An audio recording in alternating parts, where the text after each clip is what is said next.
శ్రీ గురుభ్యో నమః. శ్రీ మహాగణపతే నమః.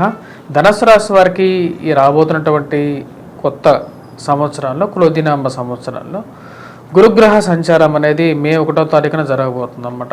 మే 1వ తారీఖున జరగబోతున్నటువంటి ఈ యొక్క సంవత్సరాల్లో ఎలా ఉండబోతుంది అనేది మనం చూద్దాం.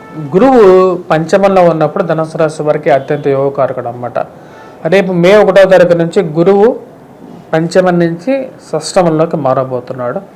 తృతీయంలో ఉన్నటువంటి శని యోగకారకుడు ఈ రాశి వారికి. గురువు ఎప్పుడైతే మార్పు జరుగుతున్నదో దాని యొక్క ప్రభావం అనేది ప్రతి రాశి మీద కూడా ఉంటుంది, ధనుసు రాశి వారి మీద కూడా ఉంటుంది అన్నమాట. గురువు ఎందుకంటే ఈ యొక్క రాశి వారికి రాశ్యాధిపతి కాబట్టి రాశ్యాధిపతి షష్టమంలోకి వెళ్తున్నప్పుడు ఆరోగ్యపరంగా ప్రభావం అనేది ఎక్కువగా ఉంటుంది ఈ రాశి వారికి. ముఖ్యంగా ఈ రాశి వారికి కొద్దిగా జాగ్రత్తలు కూడా తీసుకోవాలి. గత సంవత్సరంలో ధనుసు రాశి వారికి ఎలాగైతే యోగ్యాన్ని ఇచ్చారో, శని తృతీయంలో యోగ్యాన్ని ఇచ్చాడు, అదేవిధంగా పంచమంలో వచ్చేటప్పటికి గురువు కూడా యోగ్యాన్ని ఇచ్చాడు. గురువు యోగ్యాన్ని ఇచ్చినప్పుడు గురువు తర్వాత షష్టంలోకి వెళ్తున్నప్పుడు, పంచమని షష్టంలోకి వెళ్తున్నప్పుడు అనుకూలమైనటువంటి ఫలితాలు కనుక కొంచెం ప్రతికూలమైనటువంటి ఫలితాలు ఎక్కువగా వచ్చే విధంగా ఉంది. ముఖ్యంగా ఈ రాశివారు ఆరోగ్యపరంగా తగు జాగ్రత్తలు తీసుకోవాల్సినటువంటి ముఖ్యమైనటువంటి సూచన. అదేవిధంగా చతుర్థంలో ఎప్పుడైతే చతుర్థాధిపతి షష్టమంలోకి వెళ్తున్నప్పుడు గృహంలో, సొంత గృహంలో, వాహనాల్లో యోగాన్ని తగ్గించే విధంగా ఉంటాడు. గృహవాహన కొనుగోలు సంబంధితమైన విషయాలు ఆల్రెడీ ఎగ్జిస్టింగ్ హౌస్లో కూడా కొన్ని ప్రతిబంధకాలను కలిగించే విధంగా ఉంటాడు అన్నమాట. ముఖ్యంగా వైవాహిక జీవితంలో కొన్ని కష్టాలని, ఇంట్లో ఎప్పుడు ఏదో ఒక ప్రాబ్లాన్ని క్రియేట్ చేసే విధంగా ఉంటాడు కాబట్టి ఆ యొక్క విషయంలో తగు జాగ్రత్తలు తీసుకోండి. ఆరోగ్యపరంగా తగు జాగ్రత్తలు కావాల్సినటువంటి ముఖ్యమైనటువంటి సూచన. విద్యార్థులు పోటీ పరీక్షల కోసం ప్రిపేర్ అవుతున్నటువంటి వారు ఈ యొక్క రాశి వారు వచ్చేటప్పటికి కొత్త జాగ్రత్తలు తీసుకోవాలి. ముఖ్యంగా ఆగస్టు, సెప్టెంబర్, అక్టోబర్ నెలలో చాలా జాగ్రత్తగా ఉండాలి ఈ రాశి వారు. నేను ఆగస్టు 11 వచ్చినప్పటికి కుజుడు మాందార్థం జరగబోతుంది. అష్టమంలోకి కుజుడు మాందార్థం జరిగినప్పుడు సప్తమంలో ఉన్నప్పుడు కుజుడు యోగ్యకారకుడు కాదు, అష్టమంలో కుజుడు యోగ్యకారకుడు కాదు. ఆగస్టు, సెప్టెంబర్లో మటుకు జాగ్రత్తగా ఉండండి. అదేవిధంగా గురువు షష్టమంలోకి సంచారం చేస్తున్నప్పుడు కూడా కొద్దిగా ప్రతిబంధకంగా ఉంటుంది అన్నమాట. అంటే ఇప్పుడు ఓన్ హౌస్లో లార్డ్ అయినప్పుడు ఎప్పుడైతే షష్టమంలోకి వెళ్తాడో ఆరోగ్యపరంగా ప్రభావితం చూపించగలుగుతాడు. వైవాహిక జీవితంలో కూడా ఉంటుంది. నూతన వివాహ ప్రయత్న సంబంధితమైన విషయాల్లో అంత సానుకూల పడవు, ఎక్కువగా డ్రాగ్ చేసే విధంగా ఉంటుంది. కాకపోతే రాశి వారికి తృతీయంలో వచ్చేటప్పటికి శని మంచి స్థానంలో ఉన్నాడు, మూల త్రికోణ స్థానంలో ఉన్నప్పుడు మంచి అనుకూలమైనటువంటి ఫలితాలు కూడా ఇవ్వగలుగుతాడు. అవి ఎటువంటి ఫలితాలు అంటే ఉద్యోగపరంగా కొంచెం అనుకూలతను ఇవ్వగలుగుతాడు అన్నమాట. అంటే మీ కింద పనిచేస్తున్నటువంటి వారి మీకు కొంచెం అనుకూలత ఎక్కువగా ఇవ్వగలిగేటటువంటి పొజిషన్లో వారు ఉంటారు. అదేవిధంగా ఈ రాశి వారికి వచ్చేటప్పటికి సానుకూలమైనటువంటి ఫలితాలుగానే చెప్పచ్చు. కొద్దిగా ఏ విషయంలో అంటే ఉద్యోగపరంగా కొంచెం సానుకూలంగా ఉంటుంది. కాకపోతే ఉద్యోగపరంగా పెద్ద పెద్ద మార్పులు చేర్పులు చేసేటప్పుడు మటుకు కొంచెం జాగ్రత్తగా ఉండండి. నూతన ఉద్యోగ ప్రయత్నాలు చేసేటప్పుడు పోతున్నటువంటి ఉద్యోగం, ఎటువంటి ఉద్యోగంకి వెళ్తున్నారు, ఎక్కడ వెళ్తున్నారు, అలాంటివి కొంచెం జాగ్రత్తగా తీసుకోవాలన్నమాట. ఎందుకంటే గురువు షష్టమంలోకి వెళ్ళినప్పుడు కొంచెం ప్రతిబంధకంగా కూడా ఉంటాడు. అదేవిధంగా ఈ రాశి వారికి వచ్చేటప్పటికి కొత్త బిజినెస్లు పెట్టాల్సిన అవసరం లేదు, ఆ విషయం గుర్తించండి. ఎందుకంటే పెద్ద పెద్ద భారీ ఇన్వెస్ట్మెంట్ చేయొద్దు. గ్రహస్థితి అంత యోగించట్లేదు.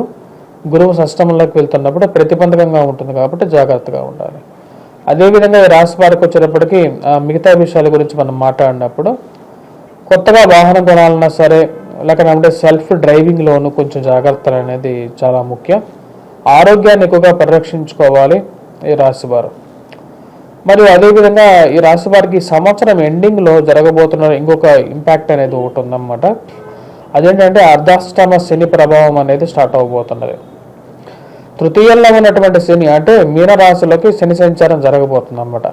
ఎప్పుడు జరగబోతుంది అంటే మార్చిలో జరగబోతుంది, 2025లో జరగబోతుంది అన్నమాట.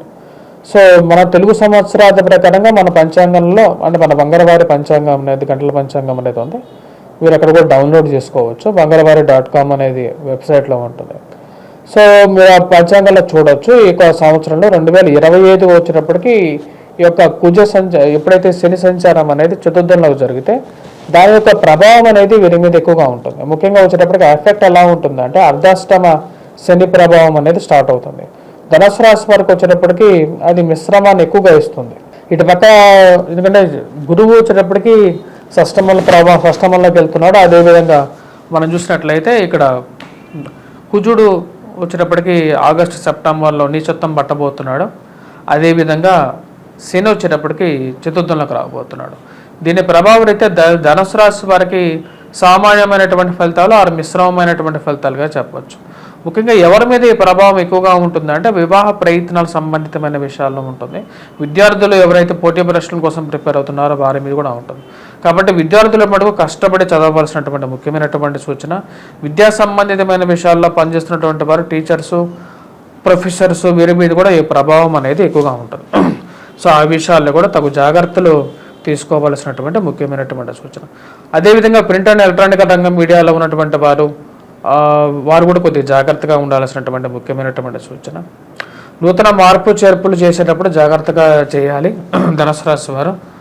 అదేవిధంగా ఈ రాశి వారు ఎవరైతే పుస్తక ముద్రణ రంగంలో ఉన్నటువంటి వారు, బుక్ షాప్స్ రన్ చేస్తున్నటువంటి వారు, వాటిలో పనిచేస్తున్నటువంటి వారు కూడా తగు జాగ్రత్తలు తీసుకోవాలి. Coffee tea shops, hotels run చేస్తున్నటువంటి వారు, అదేవిధంగా ఎవరైతే ముఖ్యంగా వీటిలో పనిచేస్తున్నటువంటి వారితో పాటు ఫిలిం ఇండస్ట్రీస్లో పనిచేస్తున్నటువంటి వారికి కూడా అంత అనుకూలమైనటువంటి ఫలితాలుగా గోచరించట్లేదు. ఈ రాశి వారికి వచ్చేటప్పటికి మిశ్రమమైనటువంటి ఫలితాలుగానే గోచరిస్తున్నది. తగు జాగ్రత్తలు తీసుకోండి. అదేవిధంగా భారీ ఇన్వెస్ట్మెంట్స్, స్పెక్యులేషన్స్లో, స్టాక్ మార్కెట్లో ఇన్వెస్ట్మెంట్స్కి దూరంగా ఉండండి. ధనుసు రాశి వారికి అంత అనుకూలమైనటువంటి ఫలితాలుగా గోచరించట్లేదు ధనుసు రాశి వారికి. మరియు అదేవిధంగా మిగతా విషయాల గురించి చెప్పాలంటే ప్రేమ సంబంధితమైన వ్యవహారాల్లో జాగ్రత్తగా ఉండండి. దొంగ స్వామీజీలను నమ్మి మోసపోవటానికి ఆస్కారం అనేది ఈ సంవత్సరం ఎక్కువగా గోచరిస్తున్నది. తెలియని వాటిల్లో ఇన్వెస్ట్మెంట్స్ పెట్టద్దు. తెలియని విషయాల్లో జోక్యం చేసుకోకుండా ఉన్నట్లయితే సానుకూలమైనటువంటి ఫలితాలే గోచరిస్తాయి. మరి అదేవిధంగా ఈ రాశి వారికి వచ్చినప్పటికీ ఓవరాల్గా ఎటువంటి పరిహారాలు చేసుకోవాలనేది కూడా మనం చూద్దాం. గురువు ఎప్పుడైతే సరైనటువంటి స్థితిగతిలో లేడో అప్పుడు దాన్ని ప్రతిబంధకంగా ఉంటుందన్నమాట. ముఖ్యంగా ఎవరైతే ఈ యొక్క మనీ స్పెక్యులేషన్స్ చేసేటువంటి వారు కానీ, లేకపోతే ఎవరైతే వడ్డీ వ్యాపారం చేసేటువంటి వారి మీద ఎక్కువగా ప్రభావం అనేది ఉంటుంది. వారు జాగ్రత్తగా ఉండాల్సినటువంటి ముఖ్యమైనటువంటి సూచన. గురువుకి గురువారం పూట ముఖ్యంగా బూందీతో చేసినటువంటి లడ్డూలని మీ యొక్క దేవాలయాల్లో, దగ్గరలో ఉన్నటువంటి దేవాలయాల్లో పంచిపెట్టడం, అదేవిధంగా గురుగ్రహ శ్లోకాన్ని పఠించినట్లయితే సానుకూలమైనటువంటి ఫలితాలు పొందగలుగుతారు. ఇప్పటిదాకా మీరు గురుగ్రహ సంచారం అనేది ఎలా ఉండబోతుంది అని చెప్పాను. గురుగ్రహ సంచారం అనేది ప్రతి రాశి మీద కూడా దాని యొక్క ప్రభావం అనేది ఒక సంవత్సరం పాటు ప్రభావం అనేది చూపిస్తుంది అన్నమాట. అసలు గురుగ్రహ సంచారం అంటే ఏంటంటే, గురువు ఎప్పుడైతే ఒక రాశి మారుతాడో అంటే 12 రాశుల్లో ఒక్కొక్క సంవత్సరం పాటు గురుగ్రహ సంచారం జరుగుతూ ఉంటుంది.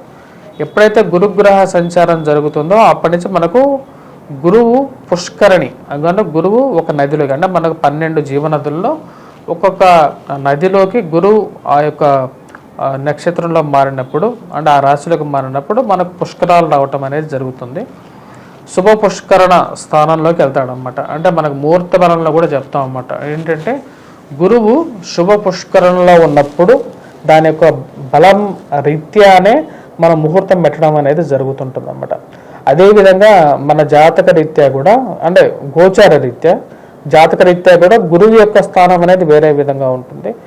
అంటే జాతకంలో వచ్చినప్పటికీ గురువు కొన్ని స్థానాల్లో, కేంద్ర స్థానాల్లో అనుకూలమైనటువంటి ఫలితాలు ఎక్కువగా ఇస్తూ ఉంటాడు.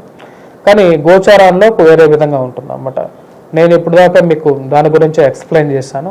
కొన్ని రాశులకి ఇది చాలా అనుకూలమైనటువంటి ఫలితాలు కూడా ఇస్తుంది, కొన్ని రాశులకి ప్రతికూలమైనటువంటి ఫలితాలు కూడా ఇస్తుంది అన్నమాట. గురువు ఎక్కడే అనుకూలమైనటువంటి ఫలితాలు ఇవ్వగలడా అంటే వేరే గ్రహాలతో కూడా అనుకూలత అనేది కూడా దాని యొక్క ప్రభావం అనేది ఉంటుంది అన్నమాట. దాని గురించి నేను ఓవరాల్గా చెప్పడం జరిగింది. మీరు ఇంకా క్లియర్గా మీరు తెలుసుకోవాలి అంటే నా యొక్క వెబ్సైట్లో కూడా ఉంటుంది, vangarvari.com అని ఉంటుంది. ఆ యొక్క వెబ్సైట్లో మీరు లాగిన్ అయ్యి అక్కడ ఫ్రీ పంచాంగం అనేది ఉంటుంది. నా యొక్క పంచాంగాన్ని మీరు అక్కడ డౌన్లోడ్ చేసుకొని చూడొచ్చు, డౌన్లోడ్ చేసుకోవచ్చు. క్రోధినామ సంవత్సరం పంచాంగాన్ని ఫ్రీ డౌన్లోడే ఉంటుంది. మీరు అక్కడ డౌన్లోడ్ చేసుకొని మీరు నా క్యాలెండర్ అన్ని డీటెయిల్స్ అన్నీ ఉంటాయి. మీ యొక్క జాతక రీత్యా కూడా పెద్ద భారీ ఇన్వెస్ట్మెంట్ చేసేటప్పుడు మటుకు 1-2 సార్లు మీ యొక్క జాతకాన్ని పరిశీలించుకున్న తర్వాత భారీ ఇన్వెస్ట్మెంట్స్, వివాహ జీవితంలోకి అడుగుపెట్టడం, ఇవన్నీ పెద్ద ప్రశ్నలు అన్నమాట. ఈ యొక్క పెద్ద ప్రశ్నలకు వచ్చేటప్పటికి సమాధానం తీసుకునే ముందు ఒకసారి నన్ను కాకపోయినా సరే మీకు ఎవరైనా నచ్చినటువంటి జ్యోతిష్యుడిని మీరు ఆయన యొక్క సలహాలు తీసుకొని మీరు ముందుకు వెళ్ళినట్లయితే మీ జీవితంలో ఒక మంచి వెలుగు ఉంటుందని చెప్పి ఆశిస్తున్నాను. స్వస్తి. Please do subscribe and share.